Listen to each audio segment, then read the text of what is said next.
Hey friends, so today here in the shop I've got a pretty fun and ambitious project, but before I dive into the details of what I'm holding, let me explain the backstory a bit. So rewinding back a couple years, my good friends Andy Davis and Nathan Brandt, owners and founders of Cole Ironworks, kindly invited me and my good friend Pete Brasspenings out to their shop in Anderson, Indiana. Reason being is because Andy and Nate had invited Jimmy Diresta and Zach of ZH Fabrications to give them a brief overview of not only their incredible machines, the hydraulic forging presses that they build, but also just to give them an introduction to the craft itself. Teaching them a bit about the craft was a ton of fun. Those guys are amazing at what they do, incredible artists, and I'm sure so many of you follow and are familiar with their work. Pete is an incredible blacksmith and artist. You have to check out his work if you have not already at Fire Forge. Well, Pete, of course, being the wizard that he is, gave a pretty mind-boggling tutorial on his joinery work. I decided to give them a brief overview of the wide world of pattern welded sword making. And if you know anything about my work, you know that I have a passion and love for historical blades, specifically Viking Age, Nordic, Scandinavian artifacts. And on a lot of those, you will see composite twisted pattern welded blades. On blades of that era, running down the central core length, the fuller area of the blade, you would have these chevron star-like twisted patterns. And then on smaller knives of the time, you would often see twisted core spines and then high layer cutting edges. Inevitably, I made some of these twisted bars the day of hanging out with Jimmy and Zach. Today, I'm finally putting those to use. So here is what I did with that steel.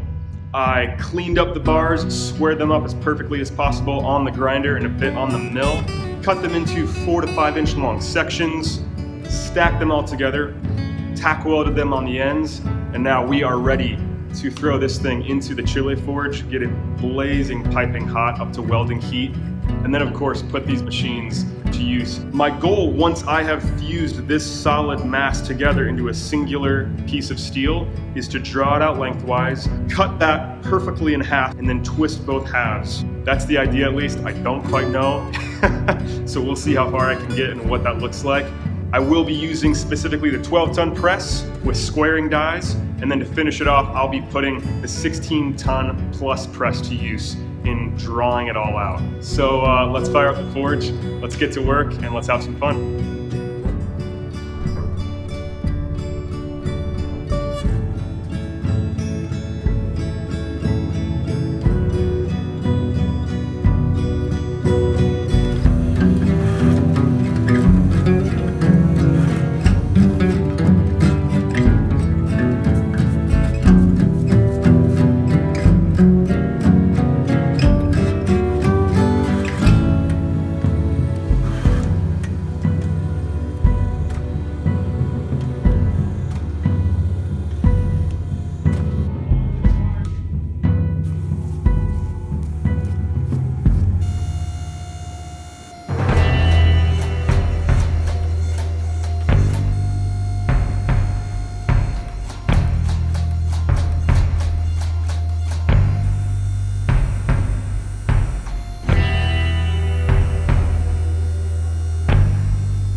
after all that work, here is the almost finished pattern welded blade that I'm pretty happy with, and I look forward to finishing up.